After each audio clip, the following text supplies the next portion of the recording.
You know what the difference between a rugby player and a journalist or a punter, a fan? What do you think the difference is, Matt?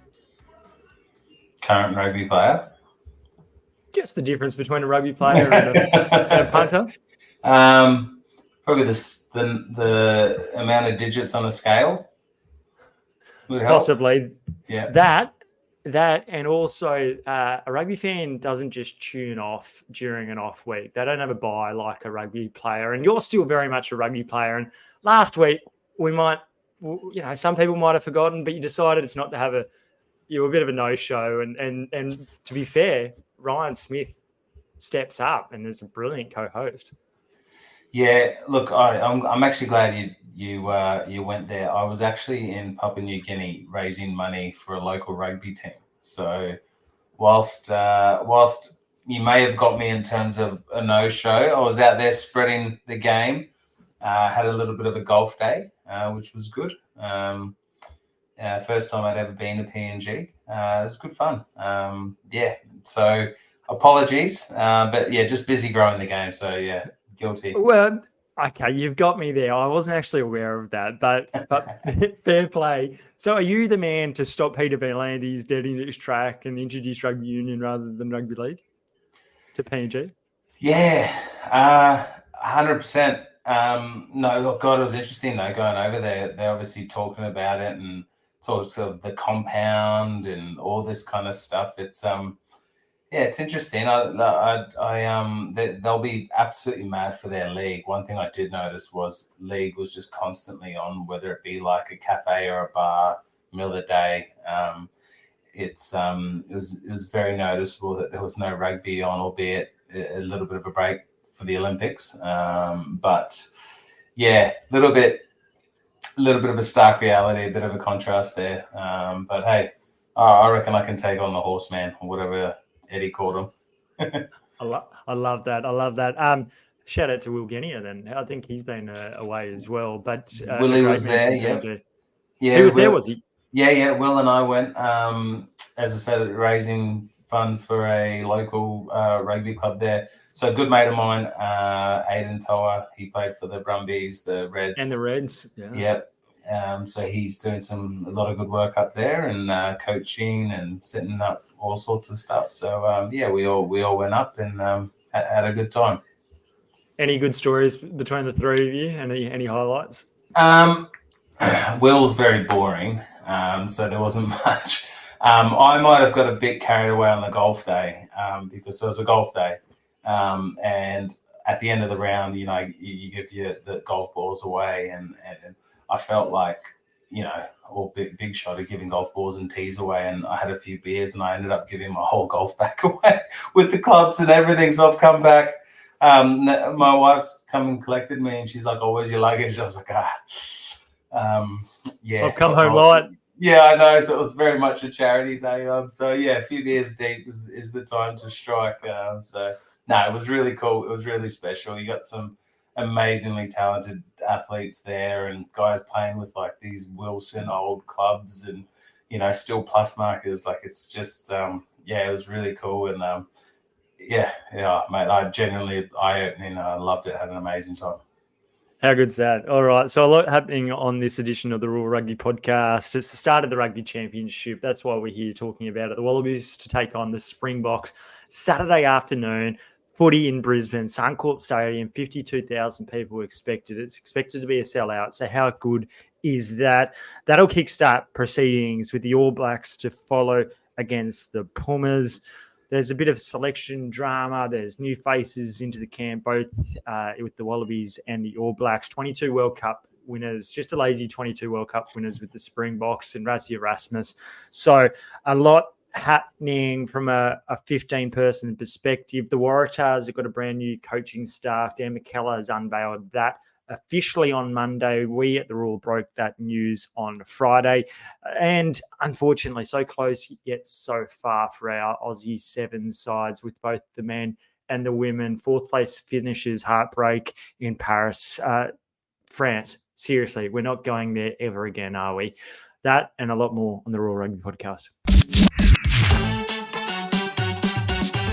So, Matt, a little bit of feedback.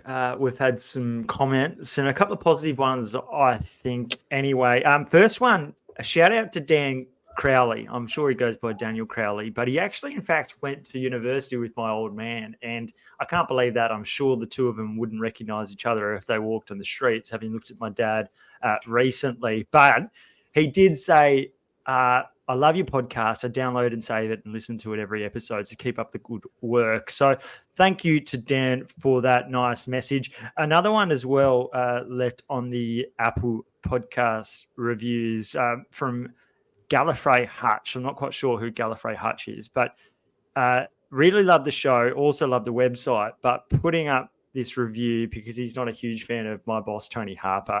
He wasn't particularly thrilled with him coming down on hard on Derby Lancaster. He'll build to say that to a new Wallaby that he's perhaps played his last game.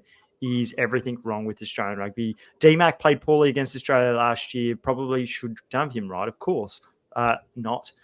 Let's back Australia's players and build. I'll keep listening for now, but hopefully some more positivity around the corner. Roasted. Tony. Roasted. Tony. Oh. I'm going to say I actually pushed back a little bit harsh because I didn't think it was necessarily bang on. I thought he played okay. But interestingly, Derby Lancaster's not in this Wallabies squad, a 36-person squad. So maybe there's a little bit of, the journalistic instinct takes over, and at times you've got to call it as it is. I'm sure W will be back, but there's a few wingers that are in this Wallabies side, and we haven't had the chance to actually discuss what it looks like because this squad announcement was announced last Thursday, and Marika Korobetti, the only foreigner in the squad, but I think there was 7 changes in total, 5 or 6 uncapped players.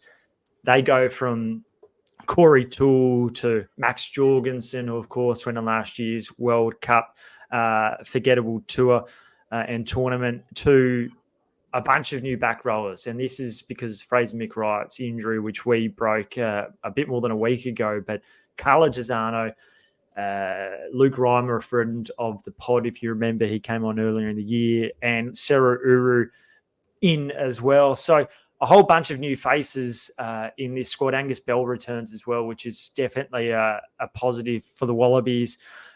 No Will Skelton. He might return. Joe Schmidt spoke on Sunday, addressed the reporters and said those conversations are happening, but for various reasons, including the fact that he's just returned to a preseason. Is it better for him to come on later in the year, perhaps, so that he doesn't come for a week or two when he's been off the pace? It's a long tour and campaign if you're French-based, that's for certain. What's your overall thought on the squad? There are not too many changes, pretty similar, but a few just around the edge. Yeah, a few nice touches around the edge there. I think, particularly around the edge, the wingers. I think it's great having Corey Toole available. I think he's been someone who, probably deserves a go. So I think that's really cool. Marika, you have to have him, along with Bobby V. You'd probably say they're probably our only 2 world-class players in the last few years, or like consistently world-class players. And I think so having him back is huge for us. And albeit we've got a lot of other, potential world-class guys, but he's proven he's, loves playing against South Africa as well. And I think the back row is interesting. Obviously, Fraser McWright, you swap him out and then you've got to get 3 guys to kind of cover him. It probably just shows, what a decent cap he leaves in our squad. I think Sarah Uru is a really interesting one. I've made it. We when we spoke about what the Wallaby squad might look like back in early June, the two of us actually thought that Sarah Uru could be a number 6 option and maybe even starter, not someone that's come in at this point in time. Yeah, no, I agree. Obviously Liam Wright, there was some leadership stuff there as well, which we missed. I think what's interesting with Sarah Uru is that with McWright out, is that there's a really an open spot for a fetcher. And I think, yes, Sarah Uru is not typically your fetcher height. But against South Africa, having a line-out presence, having 5 jumpers or, 4 jumpers or whatever it is massive. and then having an on-ball presence as well. So I think, I wouldn't be surprised if we see him in the 23. Yeah, I agree actually, and I know that I listed 3 possible options to fill Fraser at number 7, and I included Sarah alongside Carlo and Luke. Luke and Carlo clearly are out and out sevens. We've seen that for the Force and for the Brumbies. Interestingly, Luke has had such an impact coming off the bench, but he hasn't actually had the same impact as a starter, and we know that the tempo of a game can be completely different in the first 40 minutes before it gets a little bit looser, and perhaps the clean outs aren't quite as accurate as they need to be in the second half, where Luke is so effective. Carlo, look, he had a barnstormer, didn't he, against the Queensland Reds early in the year, and that was a daytime match, and Carlo had probably his best game of Super Rugby, but he's tough, he's abrasive, he plays with a chip on his shoulder. If there was one to start out of those two, I think it would be Carlo. If they're thinking about a Seru to potentially start at 7, then you could have a Luke Reimer come off the bench and just add a huge amount of impact and on-ball threat in that last 30 minutes. The other reason why I include Seru potentially as a 7 option is that he spent the Barbarians tour last year where Laurie Fisher was the defence coach and Jason Gilmore and others like Nathan Gray were in and around that coaching setup. And Uru spent a fair bit of time actually at number 7. He spent some time there with Australia A as well. So it's a bit far-fetched. It's probably more likely to be the traditional 7. But what you talk about there, Uru, with the line-out option and just the extra bit of flair that he provides on his home soil, on his home track of Suncorp Stadium, I don't think he would actually look too far out of place. No, I think he makes more sense to start in my mind, just because I think you're right. I think Reimer off the bench would work quite well. A lot's been said about the South African bomb squad, and rightly so. And how do we counteract that? How do we having someone like a Reimer, an abrasive type player? I'm really interested to see what we do with Taniela. It's very much caused a reaction in the bomb squad in World Rugby. It's how teams select that way. We saw early in the year obviously on a lesser extent or scale wise, Taniela and the effect he had on oppositions in that second half, particularly around the scrum. So I think it'll be I'm really interested to see where we go with selection. I think, and we've said it, and our biggest asset is our coaches.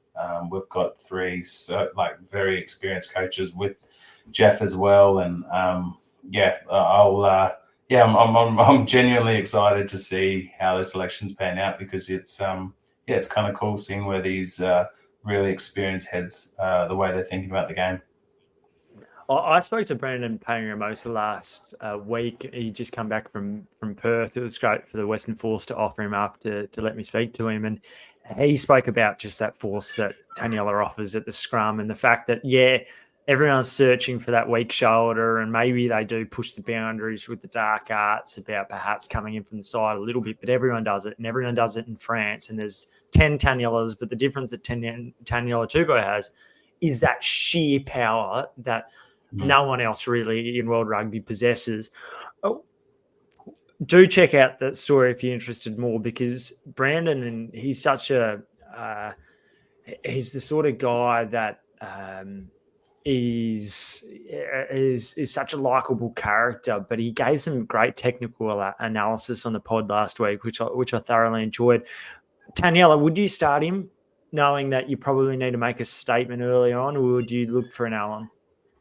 I would start Allen. I think, it's whoever starts is playing 50, the other's playing 30. You know what I mean? Like, it's very much similar to the box in that sense, that it's not really a huge change. For me, Allen with the leadership aspect, Allen with his work rate in and around the ball. I think the box will, it's an afternoon game up in Brisbane, typically a pretty quick track. I worry about how mobile Taniela will be if he starts and gets some big minutes into him. I think he could become defensively a little bit of it could be an area that they target. So for me, I would prefer him probably coming on second half. I just think Alan has that kind of complete package. So, yeah, once again, so excited to see selection. I haven't been this excited around selection for a while because it's really clear. We know where the Boks are. Yeah, we talk about litmus tests. We know where the Boks are. They are, at the peak of their powers. Just come off an enthralling series against Ireland.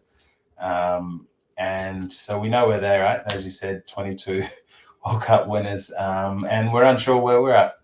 So I think it will be really cool for us to see. It was interesting when Joe Schmidt was asked, would you like more time before you take on the Springboks? And every coach in Australia always come up against South Africa early on. They don't get that one test at the end of the spring tour or November campaign, like maybe some of the home unions like England or Scotland might come up against them once. But Australia faces them, generally speaking, twice every year.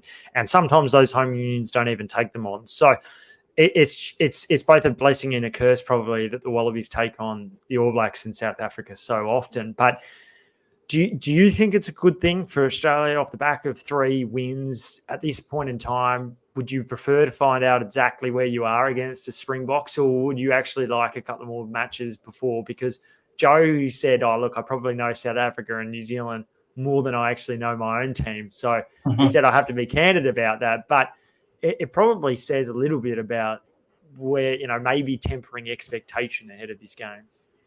Yeah, that's a stark contrast to this time last year, wasn't it, with Eddie? And look, I enjoyed it. Eddie was selling the game, and it was headline central with him. But yeah, it's a really good question. No, I think I by no means do I think we're therefore going to beat them in the next 2 games, and we're ready for them. But I think it's fair to say we're ready to see where we're at. It's been a really good start to the year in the sense that we've won 3. Now, I think this game will give that context. It will either tell us, oh, geez, you got lucky because they were, not as strong opposition, or it will be like, wow, Joe's really building something. So, I'm really excited to see. Look, ultimately, do you say, oh, would we prefer to play Argentina first before, it's probably a little bit disrespectful to Argentina. They haven't necessarily been a team that we've done well against in recent times anyway. So, look, why not? Let's have a crack. Let's see where we're at. I do like the fact that we are playing in Brisbane. I do like the fact that we're playing in the afternoon. These things, these kind of assets in a way kind of help us a little bit in a sense, and mean that this, it's not Pretoria. We're not playing them at altitude away from home, where we've got at least got a few things that are in our favour. So yeah, I think why not? Just before I maybe ask, I'll ask you right now. What is it about the Wallabies and Suncorp Stadium? Well, why is it that Australia's record is I'm going to say formidable there? It's not quite Eden Park-esque when we were talking to Alex Hodgman around the aura that the expectation that comes with playing there, but it's still a very good win rate. I think 4 of the last 5 matches against the Boks have won as well, and they managed to find ways to win, like Noah Lolasio's kick against France, or Tavita Kiridrani's late try against the Boks to win a game too. What is it? Yeah, I don't know. It's funny actually. I remember Jake White mentioned it to me. God, 10 years ago, 15 years ago, he said when he was coaching this against the Wallabies. I think Eddie was actually Wallabies coach at the time. He had been speaking to Eddie, and he was like, oh, privately, and they were like, oh, it's a quick track up there. And Jake was like, it's ridiculous. It's 100 by 70. And what does that mean? It's the same, blah, blah, blah. And I think we ended up dusting the Springboks in a record score. There is a little bit of an aura there. Chances are it's probably an accumulation of lots of little things. I think you often get a lot of Queenslanders in, Wallabies teams. So you got these guys at home. It's well supported there. It's easily our best football ground in Australia. SFS now is probably starting to rival that. But I don't know. From a player's point of view, you get excited. You like Suncorp. It's cool. Everything's easy. You usually train at Ballymore, and everything. It feels like what you think a rugby test would be when you're a kid. With the big stadium, and you get big stadium, well supported, lots of gold. Queensland is fueled on 4X. Yeah, exactly. And you get the police escort on the way to the game. Like it's all comfortable, and it's exciting. I remember my first test for Wallabies. We got ready and had the pre-match speech back in the hotel, and then we got on a bus for over an hour out to Homebush, and it felt like such a kind of wet blanket in a way. But yeah, look, like I said, it's probably an accumulation of a lot of things, and it is a relatively formidable record when you consider the opposition that we've played and beaten up there. I think that's very relevant as well. Well, yeah, the All Blacks in 2017, of course, and once again the fourth match of that 2020 series where they were, a draw and a couple of defeats there, followed by that great victory there. So, yeah, there has been a lot of success for the Wallabies. Just back to the selection for a quick second. We probably think Noah Lolesio at 10. I imagine he'll get another opportunity. I don't know where that leaves Ben Donaldson. Tom Liner's very much in that frame and a Joe Schmidt type of player. I don't know if you can carry a specialist 10 on the bench, but maybe you can. What do you think about the makeup of the back three? Because that to me looks interesting. Tom Wright, I've been a huge fan of him this year, but I don't think he's necessarily been super safe looking at fullback in the last few tests. There's been a couple of balls hit the deck. Andrew Kellaway came off the bench in Sydney against Georgia off the back of a couple of great performances on the wing. Given that the Marika's back, given the form of Filippo Daungunu, what do you think the makeup of that back three will be? Yeah, and Corey Toole and Max Jorgensen, of course, as well. Yeah, good questions. I would be going with two genuine footballers in the sense of like two guys can play fullback, so Tom Wright and Kellaway, and then I'd be going Marika, out and out pace, someone who can finish, have him on that left edge, typically the side. If Marika's not selected, I would be looking at Corey Toole. I think Daungunu would be an amazing number 23. I think him off the bench. The fact that he can, it's hard to drop him though to start him after the impact he's had. But I think from a personal point of view, I kind of understand it as well. There is an element of a specialist bench player and the coverage it provides. But yeah, I do think having, I guess that might be the only one is if they put Kellaway on the bench and start Daungunu. But then I don't think you can pick a finisher. I think you've got to have two kicking options at the back there, and then maybe one, out and out finisher. So, my pick would be Kells at right wing, Tom Wright fullback, and then Marika on the left stand. Yeah, I think he probably deserves a few more cracks, Tom Wright at fullback, but I just think that's probably one area there that if you're wanting to build a side, you want that.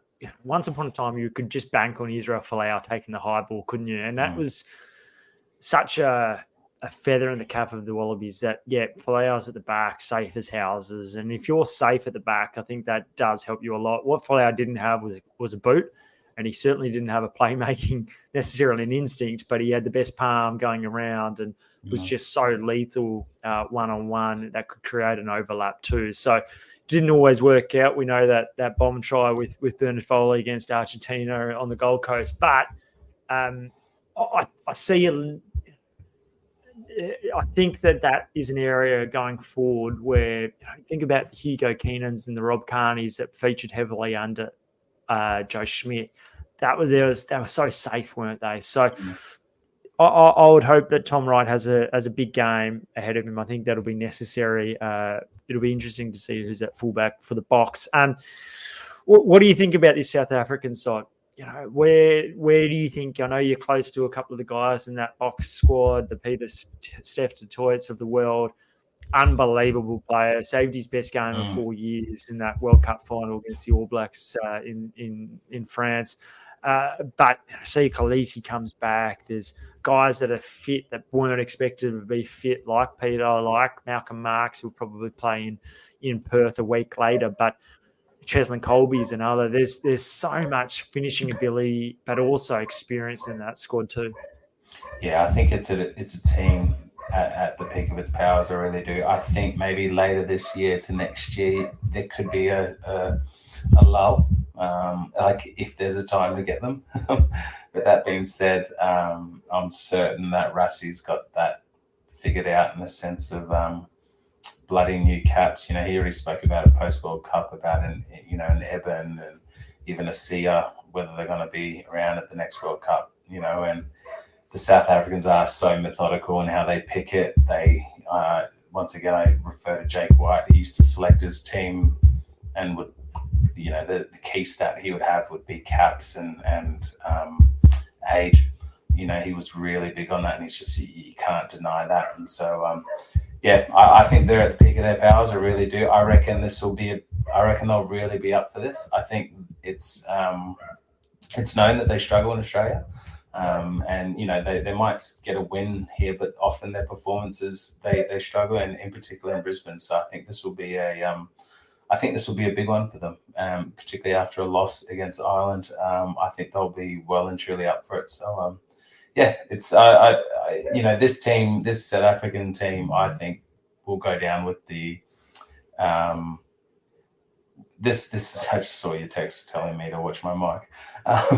This South African team will go down, in my mind, will go down, rivaling the 2015 All Blacks. It's one of the best teams I've ever seen, and I think rightfully so. Do you honestly think it's as good as that AB side of 2015? I think it's close. I think you only realise these things after the fact. But to win back-to-back World Cups, Lions, what haven't they done in a sense? Sure, they didn't probably go on the run in terms of unbeaten, but if you take into account COVID and what that meant for their team, the fact that the South Africans hadn't played in so many games together, the fact that COVID restricted and changed the structure of Super Rugby, and they had to adjust, and they come out winning the World Cup and they come out winning a Lions series. I think it will go down 100% as one of the best teams ever. That's actually fascinating. I reckon if you put it player next to player and go on, pick one of these and then come up with your 15, geez, it would be close. And you think about the Ebenezer-Beths, well, he definitely rivals guys like Sam Whitelock and Brodie Retallick, and of course Malcolm Marks does, Franz Malberber, and it's Khalees here up against Richie McCaw. There's some big calls there that would have to be made. The 9 decision would be fascinating. I think Andre Pollard probably doesn't quite get the same. I don't know if he's held in that same illustrious light as Dan Carter is. I don't know if anyone. I don't know if anyone is, though, to be fair. And Andre Pollard's an interesting one for me as well, because he's a guy who I don't think he's ever played his best rugby in Australia. He shines. His kicking in Adelaide was shocking. I remember it a couple of years ago. I know. And he was shanking them. It's crazy. But when push comes to shove, a little bit like Peter Steff, he's kicking the goals that matter. And I think that's probably why we look at Dan Carter maybe in a different, in a different league, in the sense that he's playing amazingly, for Crusaders, for All Blacks, all the way up. But I think at the pointy end, your Pollard is well and truly, world class and deserves to be in that conversation for sure. But I think guys like him, I think the team on a whole will have a little bit of a bee in their bonnet about Australia in Brisbane. So I think it will make for an enticing game. I think just to put a bow on that discussion there, Pollard, I think, was the player of the tournament of the World Cup last year. You think about what he did against England, he brought them back. You think about his goal kicking. was just so clutch, wasn't he? He stood up in each of those 3 matches and kicked goals when they mattered, including from halfway. So, Dan Carter did the same with his drop goals in the 2015 World Cup. Sorry to remind you, but he did it against South Africa as well in that semi-final. Yeah, and Dan Carter kicked the right foot goal in the World Cup final as well, under the poles. I don't know if you ever saw that. It was cheeky. It was cheeky, wasn't it? Oh, I know. Bernard Foley was furious after it. He thought that was a bit disrespectful. But you like Handré Pollard, and he wasn't even selected in the squad initially, and he's come in. I think did he start 2 games? Maybe 1 game. He might have only started 1 or 2 games. It might have been the last pool game, and then the final. Just remarkable. But it genuinely shows what a team effort and how they view it, how the Springboks view it. It's changing the way the game's played at the moment. It's fascinating. I'd forgotten that with Marty Lebock having played so much at 10 throughout that tournament, but you just think about Pollard and what he did towards the end. You thought, of course he would have played. Of course he would have started. But yeah, that's good that you're the encyclopedia here as well, Matt. So you're not just a pretty face. No one's checking me. No one's checking me. But they dropped Kobus and Mani after a semi-final. They dropped the 9-10 and didn't pick them in the final. Just huge selection calls. Yeah, it's the Rassie Erasmus factor, isn't it? He's just unbelievably mad scientist about him. Yeah, and it's cool because I'm certain that in a few years' time, whenever it'll unravel a little bit, and then we'll say, "Oh, he was wrong the whole time," blah blah blah. But he's at the peak of his powers now, and I love it. I think it's so cool. I've been reading his book and watching the docos and just obsessed by the guy. I think he's fascinating. He's genuinely changing the way the game's played, or at least selected. And he started when he went to the box and decided to pick from overseas, something that they were previously against. And I think it's fascinating. Well, I wrote a column last week saying that if the box, and I'm fascinated to ask this to Rassie over the coming days and weeks, but if the box really put a number on the Wallabies, it'll make Australian rugby and Rugby Australia think twice around their selection policy, given that 11 of the 33 have been selected from overseas. I think there's a bit of talk that Sia Khaleesi might go back to the Sharks, and there has been a few more players go back to South Africa in recent times, but that'll be an interesting one. Look, if you'd like that discussion, let us know what you think as well around, who would be better, that Springboks side of 2023 of the World Cup or the All Blacks one. It'll be fascinating to hear your perspective on it. All right, let's change tack. And the Waratahs, a mate of yours, Dan Palmer, one of 3 assistant coaches, unveiled today. We wrote at the Roar that Mike Catt was favourite to be the attack coach last Friday. It was up against, I think, Brock James, and as it turns out, Catt is the new, probably like the showpiece kind of assistant coach, given that he's a World Cup winner and has spent time with all 3 of England, Italy, and most recently Ireland. Another couple of guys that you know very well, Dan Palmer as forwards coach and Lockie McCaffrey as the defence coach. A nice blend of experience and some new faces with Tom Carter joining as the head of the strength and conditioning program. But initial thoughts on that off the back of the signings, the confirmation of Taniela Tupou and Darby Lancaster and others still to come at the Waratahs. They've suddenly flipped the script, haven't they? Yeah, and logical choices as well, which is unfortunately hasn't always been the case in Australian rugby. But some really logical choices, and started from the top, in the sense of they appointed Simon, then they appoint Dan, and then get these other guys in place. And look, this could be a little bit of Rugby Australia's influence. Peter Horn, Phil Waugh taking over a little bit, which I think, if it is, look, good on them. It's been great. I think having a guy like Dan Palmer, Lockie McCaffrey, guys from New South Wales who schooled in New South Wales, that stuff matters. You think of a guy like Mark Bell, who coached Lockie and coached Dan Palmer, and now they're coaching his son, and there's some cool stories there. And I think, it's good. We need a strong Waratahs for Australian rugby, and I think these are only positive things. Mike Catt's interesting, because to be fair, that's probably one that a lot of people will be like, huh, like what? Where'd that come from? But awesome. I think Dan McKellar, we know Dan likes to play structured kind of, builds his game around the set piece, and having an attack coach who understands how to win games and win them tight, particularly up in the northern hemisphere, will be huge. So yeah, cool. Good signings. Well, he brings about 75 test caps of experience. He played for the Lions, World Cup winner. Like, there's so much experience there, which is an exciting thing for a Waratahs perspective, given the backline that they're going to be operating with. Like, when you think about it, Tane Edmond, I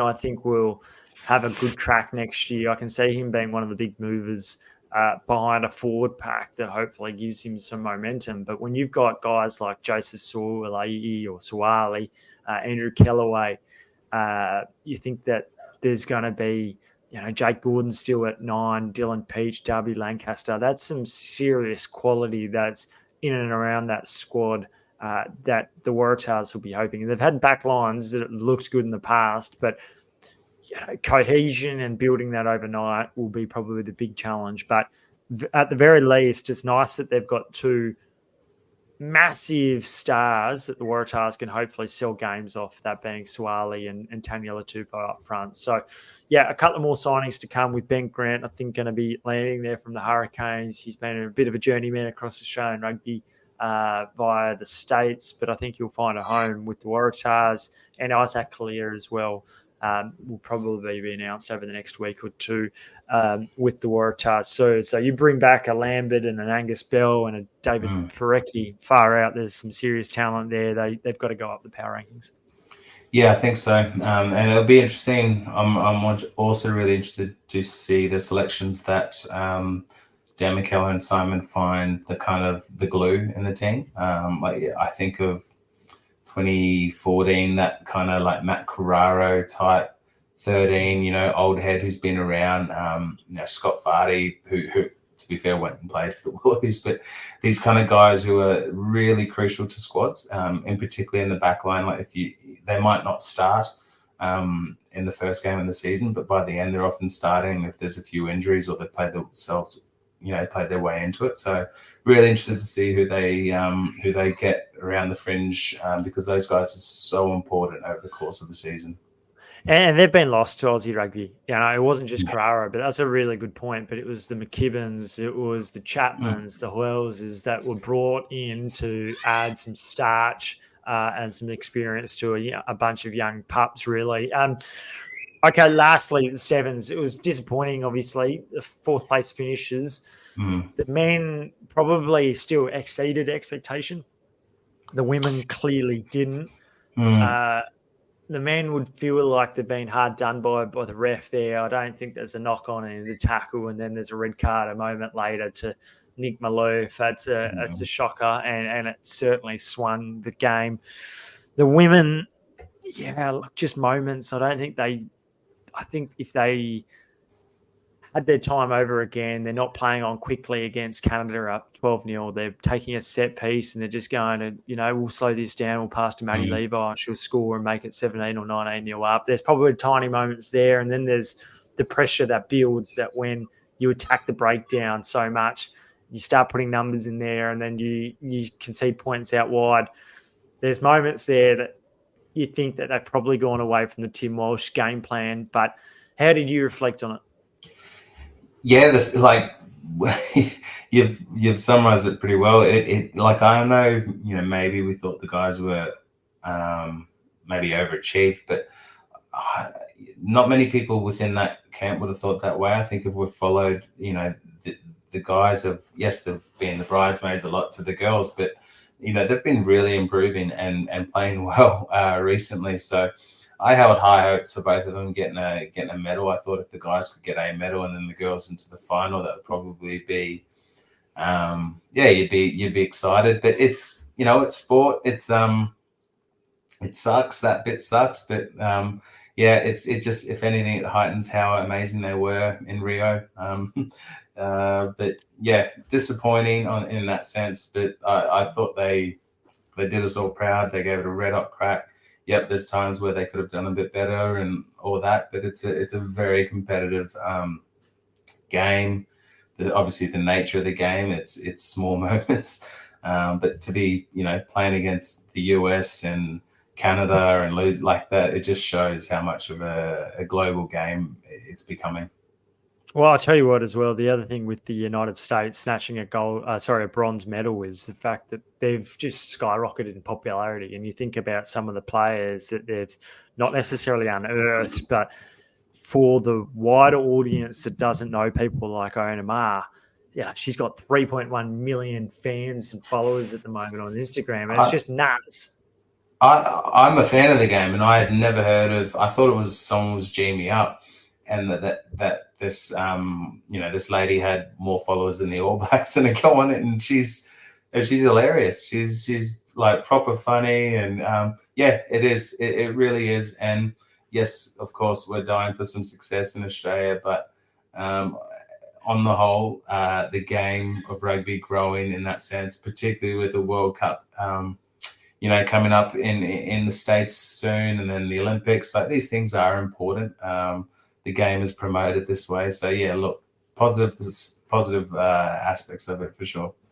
Totally. I think, yeah, you're right. The sevens and with the Olympics in 2020, 2028 in LA, that's the sort of result with the investment that's coming now with the millions that business people have already put in is a huge result, especially given that they will now host a men's and women's World Cup in the years to follow that. So, yeah, heartbreak for Australia's men's and sevens.